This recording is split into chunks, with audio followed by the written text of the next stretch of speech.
In this video we'll be solving quadratics by taking square roots. Most of these will not be set equal to 0 already, and that's okay. You could view this as solving equations or solving quadratics. Either way, you'll notice the biggest degree term is a 2 in all of these, so they are quadratic. You'll also notice in the ones we're working with there will be no first degree term. In other words, this one doesn't have an n term in it anywhere, so the largest degree term is a 2. We also need to discuss quickly, when you're working through your algebraic process, the opposite of squaring is to square root, just like the opposite of multiply is to divide, for example. When you take the square root, when you introduce square rooting in your algebraic process, you have to add a plus or minus sign. So for example, let's say you worked it down and you had 4, and then you needed to take the square root of 4. Well, you would have to say that that equals plus or minus 2. Because negative 2 times negative 2 equals 4, and 2 times 2 equals 4. So both positive and negative 2 would give you 4 if you multiplied them together.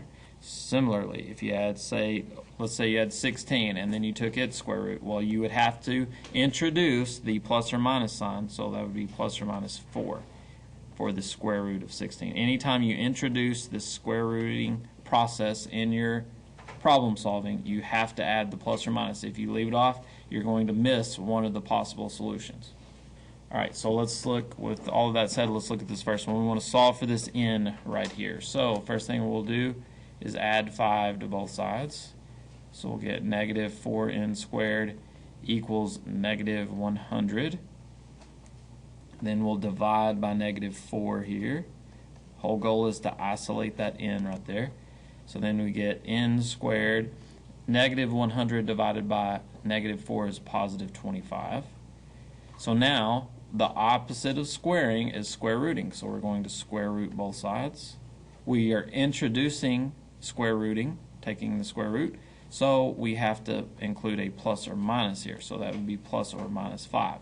So you could leave it this way with the plus or minus, or you could say n equals 5 or n equals negative 5. So you could do it either way. You could list each one separately, or just this is fine. You'll also see the braces like this and one solution and the other solution like that. Any of those is fine with me. Usually these two boxed in are the most common. Okay, example 2 here. Whole goal is to isolate that x. So we'll subtract 1 from both sides. We get negative 5x squared equals negative 20. Divide by negative 5. Get x squared equals negative 20 divided by negative 5 is positive 4. So we have a squared term here. The opposite of squaring is square rooting. So we square root both sides. And we must introduce the plus or minus. And the square root of 4 is 2. So plus or minus 2. You could write it this way. You could write it in braces like this. Either way, I usually leave it like this. So you have two answers, positive 2 and negative 2, could plug into that x and make this equation true. So two solutions.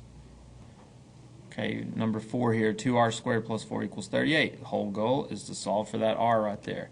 So what value of r makes this equation true? We subtract 4 first. We get 2r squared equals 38 minus 4 is 34. Divide by 2. We get r squared equals 17. So we're left with the variable squared. The opposite of squaring is square rooting, so we'll square root both sides. When we do that, we have to introduce the plus or minus. Square root of 17 has no perfect square root, and 17 is prime, so has no factors other than 1 that have perfect square roots. So we're just going to leave it like this. R is plus or minus the square root of 17, and we will call that good. Square root of 17 is some decimal value, so this is the simplified form. Square root of 17 is as simple as we can make it. Okay, number 6 here, 9b squared minus 1 equals 3. We'll add 1 to both sides. 9b squared equals 4. Divide by 9 on both sides. B squared equals 4/9. So now we're down to just our variable squared. Opposite of squaring is square rooting.